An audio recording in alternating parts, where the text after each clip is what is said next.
स्वागत है आपका यथार्थ क्लासेज में राजस्थान आज तक एपिसोड 3 में 17-18 नवंबर 2024 के कुछ मुख्य समाचार पत्र में कुछ बातें सुर्खियां में रही जो परीक्षा की दृष्टि से उपयोगी है। उससे पहले मैं आपको एक बात बताऊं, ऊंचाई पर चढ़ना है तो कुछ बोझ आपको हल्का करना होगा। भावनाओं का, रिश्ताओं का, लोग क्या कहेंगे, इन सारी बातों का बोझ हल्का करना पड़ेगा तो ही ऊंचाइयों पर चढ़ सकते हैं। नहीं पता है तो कभी माउंट पर चढ़ के देखिएगा कि बोझ हल्का करना भौतिक रूप से कितना होता है, तो मानसिक रूप से भी बोझ हल्का करना जरूरी होता है। इसी के साथ आपका स्वागत करते हुए यथार्थ एज में प्रथम बात, देश में प्रधान खनिजों की नीलामी प्रक्रिया वैसे 2016-17 से ही चल रही है, जिसमें मेजर मिनरल माइंस नीलामी में 86 खाने की नीलामी कर राजस्थान पूरे देश में प्रथम स्थान पर है। दूसरा स्थान एमपी का है। सर्वाधिक खान नीलामी जो हुई है राजस्थान में वो नागौर में हुई है 39, और राजस्थान में हुई है टोटल 86, और पूरे भारत में प्रथम स्थान पर राजस्थान 86 करके प्रथम स्थान पर आया है। आप जानते हैं कि राजस्थान में 82 प्रकार के खनिज मौजूद हैं और 57 प्रकार के खनिजों का खनन हो रहा है। दूसरी महत्वपूर्ण बात जो पर्यावरण की दृष्टि से भी इम्पोर्टेंट है वो ये है कि राजस्थान में नगर नियोजन विभाग ने एक स्पष्ट नियम बना दिया गया है कि अब पहाड़ों को बचाए, अर्थात 15 डिग्री से ज्यादा स्लोप वाली भूमि पर अब कोई भी निर्माण कार्य नहीं होने दिया जाएगा, यानी कि कोई भी पट्टे जारी नहीं किए जाएंगे, क्योंकि उसको बनाए रखना पर्यावरण के लिए जरूरी है। अब खाद्य सुरक्षा, एक छोटा सा आंकड़ा है कि खाद्य सुरक्षा में सम्मिलित नाम कितने हो सकते हैं, तो पूरे देश में 4.46 करोड़ लाभार्थी है पूरे देश में। एक जो सबसे महत्वपूर्ण बात वो ये है कि औद्योगिक बूस्टअप के लिए rising Rajasthan global investment summit हो रही है, आपको पता ही होगा दिसंबर में। तो इस समिट में पहली बार एमएसएमई के लिए अलग से कॉन्क्लेव होगा, अलग से। तो इसलिए इससे क्या होगा कि एमएसएमई को अलग से पुशअप मिलेगा, उसको अलग से प्रोत्साहन मिलेगा, ठीक है ना। अब कुछ आंकड़े हैं। 21.80 लाख राज्य में पंजीकृत एमएसएमई उद्योग है। 82 लाख लोग रोजगार से जुड़े हैं एमएसएमई से। 25% सकल घरेलू उत्पाद में योगदान है एमएसएमई का। 4 नंबर पर है पंजीकृत राजस्थान की पंजीकृत इकाइयों की दृष्टि से पूरे देश में। तो एमएसएमई पर ध्यान दिए बिना राजस्थान का विकास नहीं किया जा सकता, क्योंकि ये सर्वाधिक रोजगार प्रदाता क्षेत्र है। अब एक और महत्वपूर्ण बात वो भी पर्यावरण की दृष्टि से, प्रदेश में लगभग 6 लाख सरकारी कार्यालय हैं और सालाना 1400 लाख मेगावाट बिजली की खपत होती है। अक्षय ऊर्जा निगम, अब एक पर्सन आपको ये भी ध्यान रखना कि अक्षय ऊर्जा निगम की स्थापना कब हुई है, ठीक है ना, ये पर्सन इंपॉर्टेंट बनता है। तो अक्षय ऊर्जा निगम आगामी 1.5 वर्ष में प्रदेश के सभी कार्यालयों को ग्रीन एनर्जी, क्लीन एनर्जी से लेस करने के लिए हाइब्रिड इन्यूटी मॉडल पर 1 मेगावाट क्षमता के रूफटॉप सोलर प्लांट से कवर करने की तैयारी कर रहा है, ताकि प्रदेश का प्रत्येक सरकारी कार्यालय इस विद्युत भार से मुक्त हो जाए। और सबसे बड़ा खर्चा भी है ये राजस्थान सरकार पर।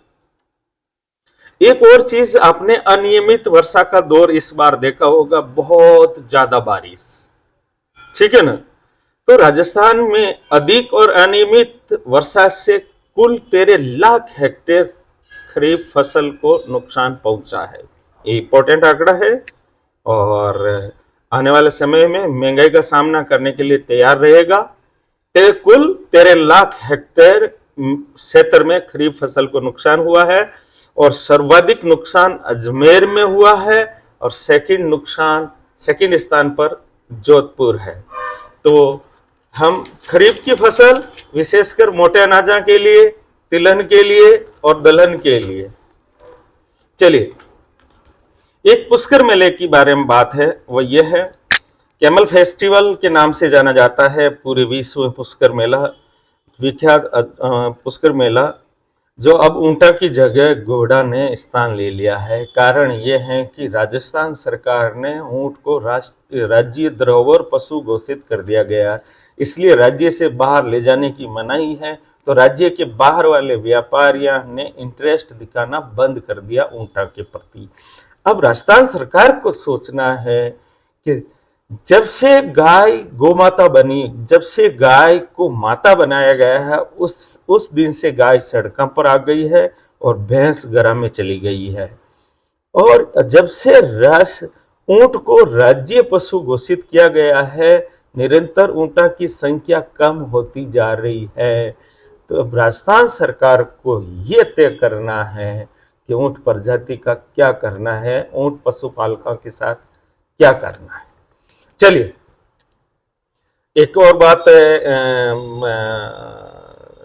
जगदीप धनखड़ वनवासी कल्याण परिषद की ओर से आयोजित भगवान बिरसा मुंडा की 150वीं जयंती कार्यक्रम में उपराष्ट्रपति महोदय जगदीप धनखड़ जी की आए हैं कोटड़ा उदयपुर में।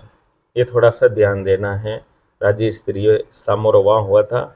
एक और की ये है कि 2027 में जयपुर का स्थापित हुए 300 वर्ष होने जा रहे हैं। तो इसके बारे में कुछ बात और है कि जयपुर का संस्थापक स्वाई जय सिंह ने व्यापार वाणिज्य को बढ़ावा देने के लिए सेठ साहूकारों को फरमान भेजकर बुलाया। समकालीन ग्रंथ प्रमाण के अनुसार इस हेतु गंज बनाए गए, कटले बनाए गए, मंडियां का निर्माण किया गया, जैसे रामगंज, शिवगंज, पहाड़गंज, ब्रजगंज, गणेशगंज आज भी है, ठीक है ना। और फिर राजामल का कटला, घासीराम पुरोहित का कटला, ये प्रसिद्ध कटले हैं। उससे आगे आज कुछ मैं आपको कुछ बातें जो बहुत इंपॉर्टेंट है वो ये हैं। एक तो राजस्थानी भाषा को मान्यता दिलाने के लिए जो प्रयास चलता है वो ये, थोड़ा सा एक आलेख छपा है पत्रिका में गोविंद शंकर शर्मा का, जो इंपॉर्टेंट है वो ये है। पहले तो जॉर्ज अब्राहम ग्रियर्सन, आपको नाम होना चाहिए जॉर्ज अब्राहम ग्रियर्सन।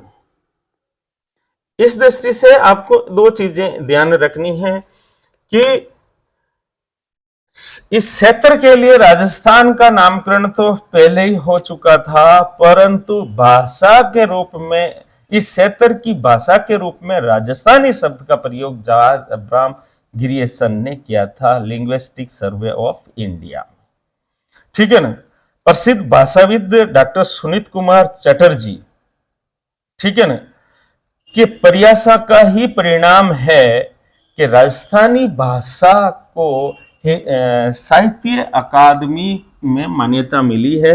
22, आपको पता है संविधान की 8वीं अनुसूची में 22 भाषाएं हैं, जबकि साहित्य अकादमी 24 भाषाओं में पुरस्कार देती है। उसमें से एक राजस्थानी भाषा भी है। उसमें सर्वाधिक प्रयास डॉक्टर सुनीत कुमार चटर्जी का रहा है। डॉक्टर सुनीति कुमार चटर्जी, कॉन्सिडेंस देखिए।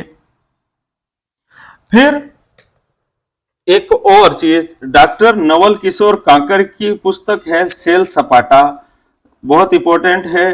डॉक्टर नवल किशोर कांकर की पुस्तक है सेल सपाटा, सेल सपाटा। और लखीना बोल, ये ढूंढाड़ी भाषा की पुस्तक है। ये इसलिए कि इस लेखक गोविंद शंकर जी शर्मा की एक शिकायत है कि राजस्थानी भाषा जैसे कि पूर्वी और पश्चिमी बारे में बात करें तो हाड़ौती और ढूंढाड़ी को पूर्वी क्षेत्र में और मेवाड़ी और मारवाड़ी को पश्चिमी क्षेत्र में माना जाता है। और मैक्सिमम जो पुरस्कार दिए गए हैं साहित्य अकादमी के, वो सारे के सारे ढूंढाड़ी को छोड़कर ही दिए गए। ढूंढाड़ी भाषा को अभी तक कोई पुरस्कार मिला नहीं है, तो वो इस बारे में कुछ कहना चाह रहे हैं। तो लाखिणा बोल। फिर उनके अलावा कांकर की एक पुस्तक है कादम्बरी। आपको पता है कादम्बरी की रचना किसने की थी? बाण भट्ट ने कादम्बरी की रचना की थी, और इस कादम्बरी को राजस्थानी भाषा में अनुवाद किया था राजस्थानी कादम्बरी के नाम से, वो है नवल किशोर कांकर। उसी तरह सौ श्री गोपाल नारायण बहुरा, एक बार फिर नाम बोल रहा हूं, सौ श्री गोपाल नारायण बहुरा ने दंडी की पुस्तक है 10 कुमार चरित्र। 10 कुमार चरित्र, उसको ढूंढाड़ी राजस्थानी में 10 कंवरारी बातां के नाम शीर्षक से इसको अनुवाद किया है। ठीक है ना। ये दोनों विद्वान ने राष्ट्रपति पुरस्कार से भी सम्मानित हो चुके हैं, परंतु अभी तक इनका काम नहीं देखा गया है। फिर एक और चीज जो है वो ये कि बीकानेर में इनकी एक शिकायत ये भी है कि बीकानेर में स्थापित राजस्थानी भाषा साहित्य एवं संस्कृति अकादमी के जो अध्यक्ष है वो भी ढूंढाड़ी के कोई एकाध बन गए होंगे, बाकी कोई खास नहीं बने। ये कुछ इंपॉर्टेंट बातें थी। नेक्स्ट एपिसोड में 2 दिन के अखबारों की और सुर्खियों के साथ राजस्थान के वर्तमान परिप्रेक्ष्य को रखते हुए हम आपके सामने सम्मुख होंगे। धन्यवाद। देखते रहिए राजस्थान आज तक, यथार्थ एज।